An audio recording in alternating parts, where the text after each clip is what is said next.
A Web Rádio Fraternidade apresenta o programa Palavras para a Alma. Apresentação de Ana Tereza Camasmi. Escreva para o e-mail faleconosco@radiofraternidade.com.br e interaja com a apresentadora Ana Tereza.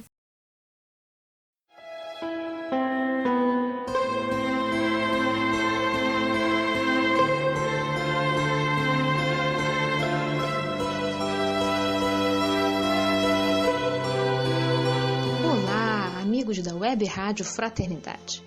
Aqui é Ana Tereza Camasmi e é com muita alegria que eu inicio mais um encontro aqui com vocês no nosso programa Palavras para a Alma. Hoje eu escolhi o tema do orgulho para a nossa conversa. Mais especificamente, quero conversar hoje sobre como a presença dele é forte no nosso cotidiano e do quanto precisamos cuidar desta presença. No Livro dos Espíritos, questão 785, os espíritos afirmam que o egoísmo e o orgulho constituem o maior obstáculo ao progresso da humanidade. Imagine, maior obstáculo? Então não há dúvidas de que precisamos cuidar do egoísmo e do orgulho para que nossa caminhada evolutiva possa fluir livremente. Como sabemos, a doutrina espírita, que foi anunciada por Jesus com o propósito de nos consolar e orientar no rumo do crescimento espiritual, chegou até nós pelo trabalho de Kardec. Essa doutrina traz um ponto de vista importante sobre a nossa condição aqui na Terra. É que a reencarnação atual faz parte de um grande processo evolutivo do qual temos informações muito restritas ainda. O que conseguimos compreender sobre Deus, mundos, provas, expiações, vida espiritual é correspondente, proporcional à nossa condição de entendimento. Depende, então, da nossa faixa evolutiva, a percepção que a gente tem, o entendimento, o esclarecimento que a gente tem sobre a nossa vida anterior e a nossa vida futura. Portanto, temos muito ainda o que compreender. Por isso que frases que cotidianamente dizemos, tipo, Deus não é justo, isso não poderia acontecer, como é que Deus deixa que isso aconteça entre nós, reflete exatamente o quanto a nossa ignorância nubla ainda a nossa visão. Nesse sentido, a doutrina espírita vem para nos libertar dessa ignorância ao trazer alguns esclarecimentos sobre a vida futura e assim nos oferecer esperança. Eu digo esperança porque a doutrina nos fala de dias melhores na vida futura e que esse momento nós estamos experimentando a transitoriedade da vida física. Portanto, é uma esperança que se apoia no esforço de cada um em se melhorar e, ao mesmo tempo, em colaborar com o crescimento dos outros que acompanham a nossa jornada. Esses dois movimentos só acontecem verdadeiramente se forem juntos. Jamais um em detrimento ou anterior ao outro. Mas, no entanto, para que esse crescimento se dê, é preciso transformação moral um a um. É fácil perceber que muitos problemas e misérias das nossas vidas têm origem no orgulho. Basta que cada um queira satisfazer seus desejos sem pensar nas consequências, ou quando age em detrimento do outro. São somente os outros que agem assim? Ou nós também? Muitas vezes nos julgamos melhor que os outros e, do nosso ponto de vista, nunca somos nós os egoístas, nem muito menos os orgulhosos. Podemos até afirmar, sou orgulhoso mesmo, mas no coração não existe vontade alguma de ser diferente. Para falar a verdade, os outros, o mundo, seria bem melhor se fosse como a gente acha que deveria ser, não é mesmo? Quantas vezes exaltamos as nossas qualidades quando dizemos assim, mas eu não faço assim como ele. Como é que ele age assim comigo? Essa frase sugere que nós somos o modelo a ser seguido. E agora vamos pensar, quem nos elegeu este lugar? E quantas vezes usamos a nossa autoridade para fazer valer o que queremos que prevaleça? Ou então, num grupo de amigos, ficamos com muita raiva e irritados quando as pessoas pensam diferente da gente ou quando não fazem o que queremos. Começa a conversar sobre ser vegano, a quem come carne, ou política. Começa a conversar sobre time de futebol. todas essas coisas vão mostrando como é difícil a gente suportar aquele que pensa diferente, aquele que faz diferente do que eu considero que é o melhor. Essa importância exacerbada que damos a nós mesmos nos deixa com a visão curta. Isso que é egoísmo. Ou talvez seja a própria visão curta que nos deixa tão autorreferidos, egoístas. E se essa atitude provém da certeza de que nós somos superiores, aí está a presença do orgulho.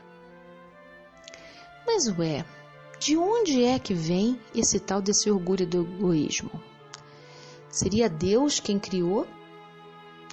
Segundo o livro Obras Póstumas, eles nascem do instinto de conservação, que teve a sua utilidade quando a natureza animal predominava em nós e antes de desenvolvermos a consciência. Deus não iria criar algo inútil. A questão é que esse instinto de conservação, levado no exagero, ou quando nos demoramos tempo demais nele e nos negamos a usar recursos da inteligência que a vida oferece, aí então começa a ficar lesivo para os relacionamentos. Então, Deus não nos criou egoístas ou orgulhosos. Na verdade, nós fomos criados simples e ignorantes. E vai caber para cada um de nós como trilhar esse caminho evolutivo. É aí que aparece a questão do livre-arbítrio e do determinismo. No determinismo que a gente traz da vida animal, a gente só tem aquele comportamento esperado, guiado pelo instinto, né? Todo animal procria, se desenvolve daquele mesmo jeito, não importa onde quer que ele esteja. Mas no livre-arbítrio, além desse determinismo que nos antecede, esse determinismo biológico, nós temos o livre-arbítrio que vai tomando proporções cada vez maiores, quanto mais evoluído o espírito for, de poder escolher qual decisão tomar a partir das contingências que nos cercam. Sim, porque vocês podem pensar, mas nós não somos totalmente livres, no nosso entorno tem um monte de coisas contrárias. Sim, é verdade. O nosso entorno é o que os filósofos chamam de contingências existenciais. Sim, nós temos as contingências, ou seja, nascemos num país de uma determinada maneira, moramos num estado com determinada maneira, vivemos uma época que já tem uma determinada maneira, mas o que cada um de nós faz com essa realidade do nosso entorno é que é a tarefa pessoal, é que é a responsabilidade pessoal, é que é o caminho que cada um trilha à sua maneira. É importante deixar clara aqui, então, a diferença entre o orgulho e o egoísmo. O orgulho é quando eu me considero superior aos outros. E isso se dá quando eu fico pensando assim, só eu é que sei falar sobre esse assunto, eu falo melhor do que os outros esse assunto, eu faço de uma maneira melhor do que o outro, se eu não fizer, ninguém vai fazer como eu faço. Esse tipo de posicionamento, que no começo a gente acha que nos faz bem, mas no decorrer do tempo faz com que a gente fique buscando privilégios, compensações, porque afinal de contas começa a ficar custoso. E aí eu então quero os benefícios dessas ações somente para mim, porque eu acho que só eu sou merecedora daquilo. Então percebe como é que o egoísmo e o orgulho vão se entrelaçando? Né? Na medida em que eu acho que eu mereço, porque eu agi mais, que eu fiz mais e coisa e tal, eu vou querendo isso só para mim e acho que não tem problema nenhum o outro receber menos, ter menos, né? Ter menos condições, porque afinal de contas eu sou melhor. O egoísmo e o orgulho vão trançando, né? Uma teia que no final das contas é a gente mesmo que fica aprisionado, né? Sendo assim tão prejudiciais, o orgulho e o egoísmo ferem então os princípios morais. Lembra as 10 leis morais que regem nossa relação com Deus, com o mundo e com a gente mesmo, que está lá no Livro dos Espíritos na 3ª parte? Pois é, essas 10 leis se apoiam em 3 princípios fundamentais: fraternidade, igualdade e liberdade. Kardec diz que esses 3 representam toda a ordem social. Se fossem levados a feito, a humanidade realizaria seu progresso absoluto. Mas isso é questão de tempo, né? Sendo que a fraternidade é a base, ela está no chão de todas as outras, porque resume os deveres dos homens uns para com os outros. Sem fraternidade, não é possível ter igualdade. E sem fraternidade e sem igualdade, como é que nós vamos ser livres? Então a liberdade precisa das duas para se manifestar de modo pleno. Fraternidade significa devotamento, abnegação, tolerância, benevolência, indulgência para com os outros. Ser fraterno, frater quer dizer irmão, né? É proceder com os outros como gostaríamos que os outros procedessem conosco, como se fôssemos da mesma família. Então é um por todos, todos por um. Ser fraterno é tratar os outros como irmãos e é querer para eles o que queremos para nós. Sim, jamais permitiríamos que acontecesse com os outros o que não gostaríamos que acontecesse conosco. É uma relação de cuidado que a gente vai estabelecendo uns com os outros. E um povo fraterno, de irmãos, a igualdade é consequência. A igualdade diz: somos todos iguais perante a Deus. Não há privilégio na justiça divina. Portanto, o que nos separa dos nossos irmãos é apenas o tempo de amadurecimento de cada um. Por isso que o inimigo da liberdade é o orgulho, que faz com que achemos melhores, nós, mais merecedores do que os outros. Na verdade, todos fomos criados iguais e todos nós nos dirigimos para o mesmo lugar. E a liberdade? A liberdade diz confiança mútua. A necessidade que sentimos de dominação decorre da nossa desconfiança nos outros, da nossa desconfiança em Deus. Desconfiamos de que os nossos direitos serão garantidos pelos outros. Por isso, eu quero salvaguardar somente os meus. Mas em um mundo fraterno, no qual todos são irmãos e consequentemente iguais, sem privilégios, um cuida do outro, nem há desconfiança.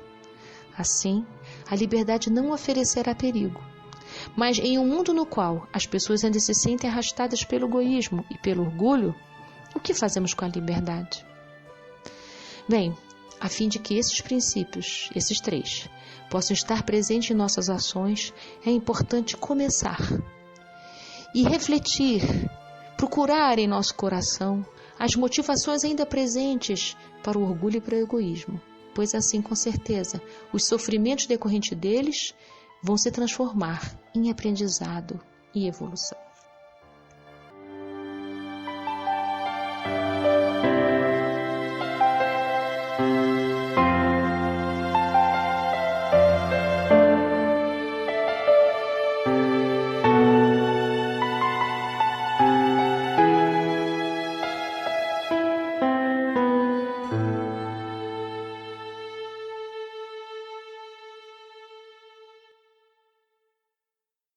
A Web Rádio Fraternidade apresentou o programa Palavras para a Alma. Apresentação de Ana Tereza Camasmi. Escreva para o e-mail faleconosco@radiofraternidade.com.br e interaja com a apresentadora Ana Tereza.